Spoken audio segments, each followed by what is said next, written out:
Ֆրանսերենն իմ հայրենիքն է, Ալբեր Քամյուն է մտքի հեղինակը։ Բարև ձեզ եւ բարի գալուստ հանրային հեռուստաընկերություն։ Ֆրանկոֆոնիայի 17-րդ գագաթնաժողովի շրջանակում առաջին ալիքը պատրաստում է հարցազրույցներ ֆրանկոֆոնիայի միջազգային կազմակերպության անդամ երկրների դեսպանների հետ։ Այսօր մեր հյուրը Ժոնաթան Լաքոթն է, Հայաստանում Ֆրանսիայի դեսպանը։ Բարև ձեզ, պարոն դեսպան։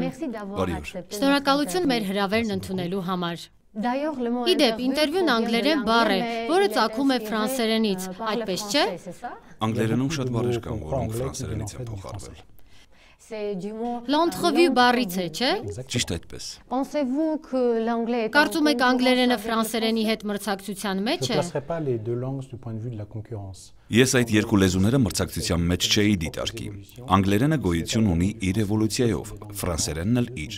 Երկուսն էլ կենդանի լեզու են, երկուսն էլ համաշխարհային լեզու։ Ի տարբերություն եվրոպական այլ լեզուների, միայն այս երկուսով են խոսում մոլորակի 5 աշխարհամասերում ու ժողովրդագրական զգալի աճով։ Ինչու է պետք ֆրանսերեն սովորել։ Ֆրանսերենը շատ արժանինքներ ունի։ Առաջինը արժեքավոր մշակույթի հետ առնչվելն է, ու ոչ միայն ֆրանսիականի հետ իր ամբողջ պատմական խորությամբ, բայց նաև այլ մշակույթների հետ։ Երբ ֆրանսերենին ես տիրապետում, կարող ես կարդալ ու ծանոթանալ արաբ, աֆրիկացի, եվրոպացի գրողների ստեղծագործությունների, լինի ֆրանսիացի, բելգիացի թե շվեյցարացի։ Այսպիսով, մեկ լեզու եւ բազմաթիվ մշակույթներ։ Ֆրանսերենը նաև բիզնես աշխարհի շփման երկրորդ լեզուն է։ Ֆրանսերենը մի լեզու է, որն ուղղակի զոդող գործիք է։ Աշխարհում ամեն ինչ չէ, որ կարելի է անգլերենով անել։ Ֆրանսերենը նաև գործածվում է իրավական, գիտական ոլորտներում։ Այս լեզուն շատ դռներ է բացում։ Այդ դեպքում ինչ գործեր խորհուրդ կտայիք մեր լսարանին, որ կարդան ու ավելի լավ ծանոթանան ֆրանկոֆոն գրականությանը։ Նրանք, ովքեր իրենց առաջին քայլերն են անում ֆրանսերեն սովորելու համար, կարող են հեշտությամբ կարդալ Սենտ-Էքզյուպերիի Փոքրիկ իշխանը։ Թեպետ փոքրիկ ստեղծագործություն է, բայց այն հնարավորություն է տալիս բացահայտել աշխարհի խորությունը ֆրանսերենի հմայքի միջոցով։ Այն բազմաթիվ հորիզոններ է բացում դեպի այն անապատը, որտեղ ոտք դրեց փոքրիկ իշխանը։ Qu'est-ce que c'est que cette chose-là, justement pour dire en arménien, ինչ է սա։ Շատերն են սիրում լսել ֆրանսերեն խոսքը, բայց չեն համարձակվում սովորել։ Կարծում են, որ բավականին բարդ լեզու է։ Ինչ խորհուրդ կտայիք մեր լսարանին, որ հեշտությամբ ընկալեն լեզուն։ Ֆրանսերենը, ինչպես ասացի, կենդանի լեզու է։ Պետք չէ լեզուն սովորել տեսականորեն, խորանալ, տարածվել քերականության ու իր բացառությունների մեջ։ Պետք է փորձել սովորել խոսել այն ֆրանսերենով, որն առօրյայում գործածում են ֆրանսիացիներն ու ֆրանսախոսները։ Պետք է հաշվի առնել, որ յուրաքանչյուր ջանք իր վարձատրությունն է ստանում, լինի 1, 2 կամ 6 ամսից, 1 տարուց։ Աճը նկատելի է լինում, երբ կիրառում ես ամեն օր, որից հետո գրականության, ֆիլմերի միջոցով ամրապնդում ես գիտելիքներդ։ Չմոռանանք, որ այսօր աշխարհում 300 միլիոնից ավելի մարդ խոսում է ֆրանսերեն։ Նրանցից շատերը մեկը մյուսի հետ շփման միջոցով են սովորել։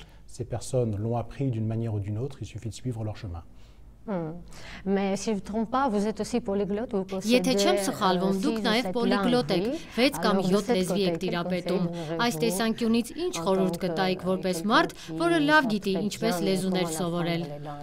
Պետք է մեծապես հիմնվել լեզվի գործնական կիրառման վրա։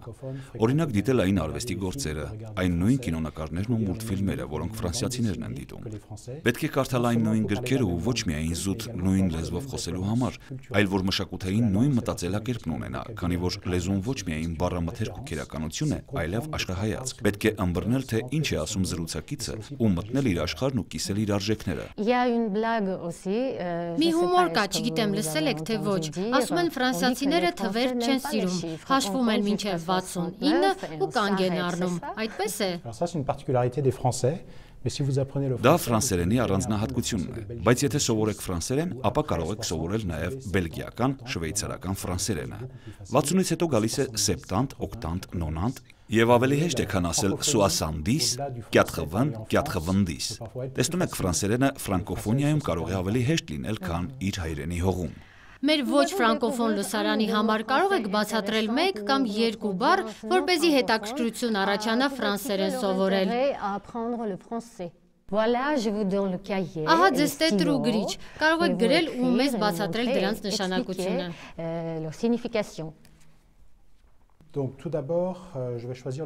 Առաջինը կընտրեմ «գյուլտուղ» բառը։ Մշակույթը ֆրանսերենում եւ ֆրանկոֆոնիայում շատ նշանակալի բառ է։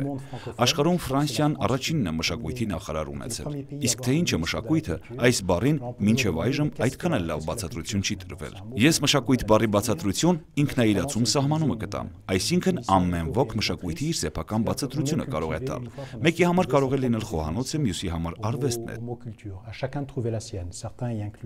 Տեխնիկական, գիտական երևույթները։ Այսպես մարդը զարգացած է, երբ կարողանում է մշակույթ բառի սահմանումը տալ։ Երկրորդ բառը, որ կսովորեցնեմ, դիպլոմասին է։ Դիվանագիտություն։ Այո, այս բառն ամենից լավ պետք է մարդիկ իմանան։ Որպես սահմանում կտամ պատերազմի մեկնարկի վերջին փուլը, դիվանագիտություն, արվեստ, որը կարող է կասեցնել բարբարոսությունը։ Ահա երկու բառ, որոնք մեծապես թանկ են բոլոր ֆրանսախոսների համար։ Շնորհակալություն, հետաքրքիր էր։ Անհնարինը ֆրանսերեն չէ, համամիտ եք Նապոլեոնի այս մտքի հետ։ Միանշանակ։ Նապոլեոնը ասույթների մեծ վարպետ է եղել։ Հաճախ կյանքի օրինակներով է նա դրանք ստեղծել։ Եթե լեզվագիտական տեսանկյունից ասեմ, ապա գրեթե չկա մի իրականություն, որը ֆրանսերենով հնարավոր չլինի նկարագրել։ Իսկ ընդհանրապես ասենք։ Մենք սիրում ենք այս աքսիոմով ապրել, եւ սա լավ խթան է բոլոր նրանց համար, ովքեր խոսում են ֆրանսերեն։ Ինչպիսի նպատակներ ունի Ֆրանսիան աշխարհում ֆրանսերենի տարածման, ինչպես նաև ֆրանկոֆոնիայի կազմակերպությունն ավելի տեսանելի դարձնելու համար։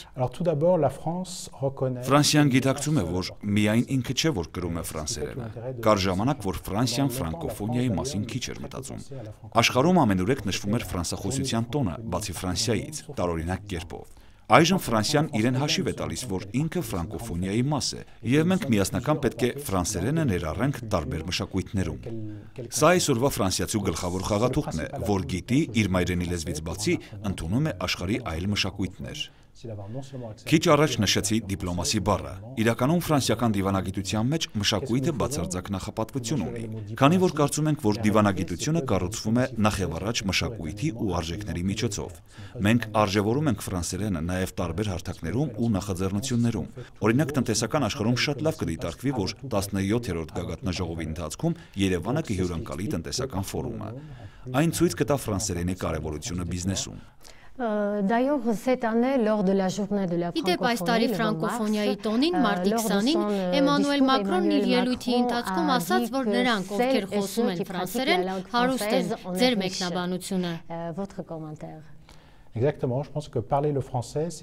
Միանշանակ, խոսել ֆրանսերեն հարստություն է, ու ոչ միայն նրա համար, որ մարդը մեկ լեզու ավելի գիտի, այլ որ մեկ այլ աշխարհի շփման հնարավորություն ունի։ Ֆրանսերեն սովորելը մարդուն թույլ է տալիս առնչվել պատմական, փիլիսոփայական, բարոյագիտական գաղափարների հետ, որոնք ֆրանսերենն է կրում։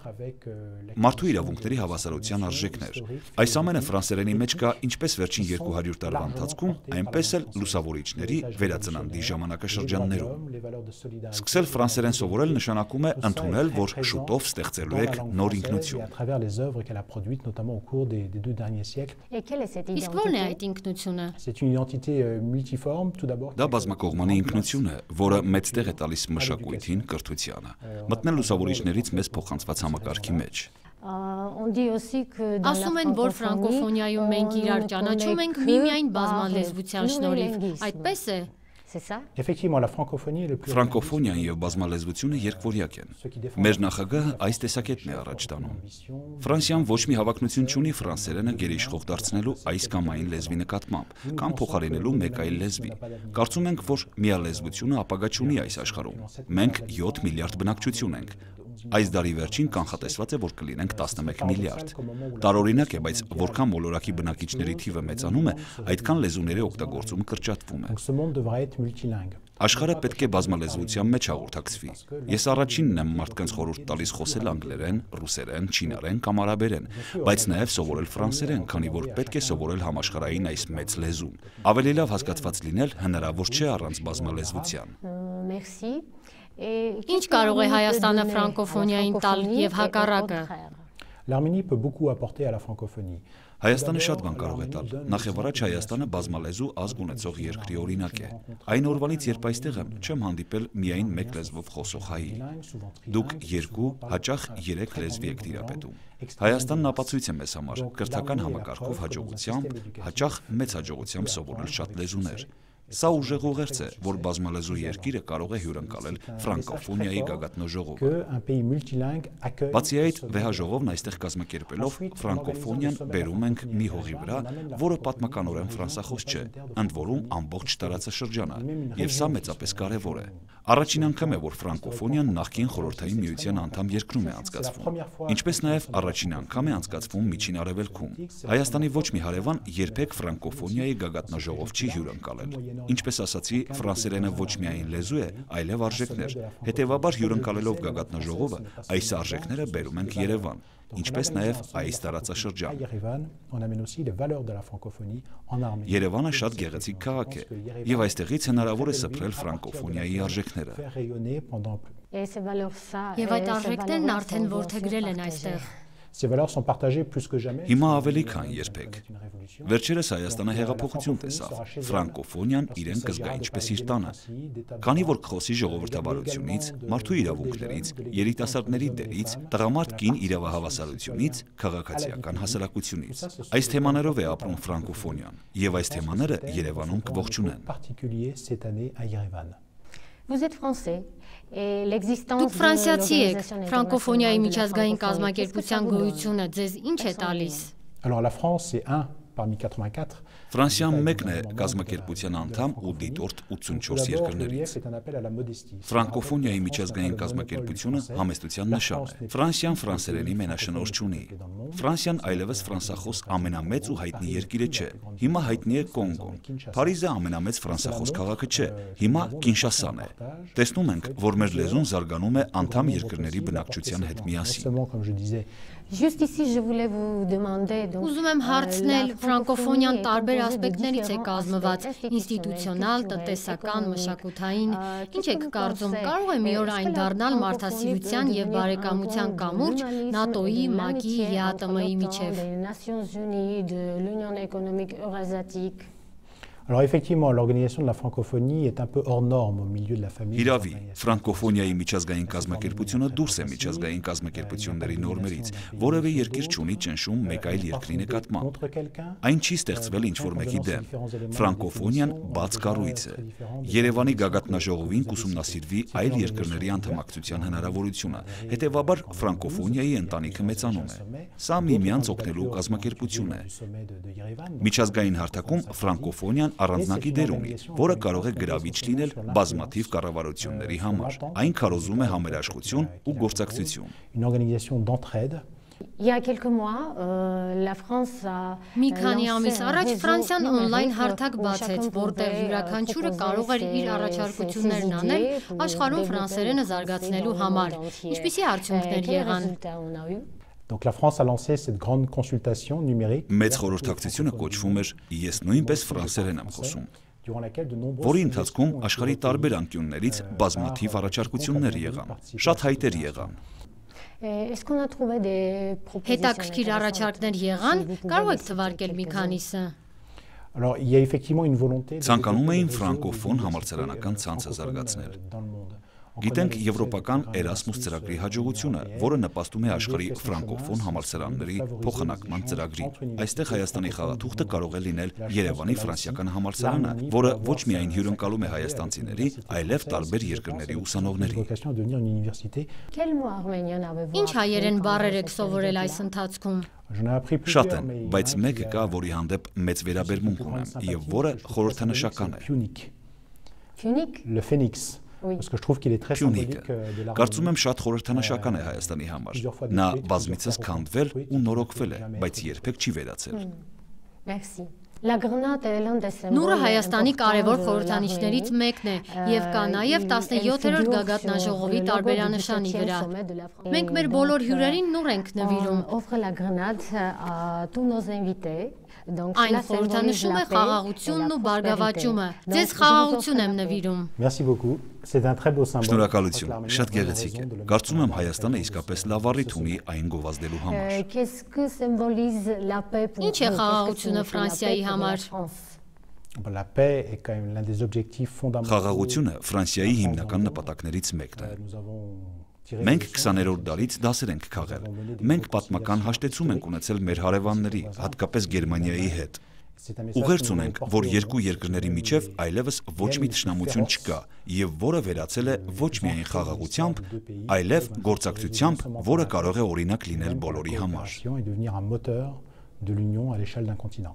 Ինչպես պետք է պահպանել խաղաղությունը։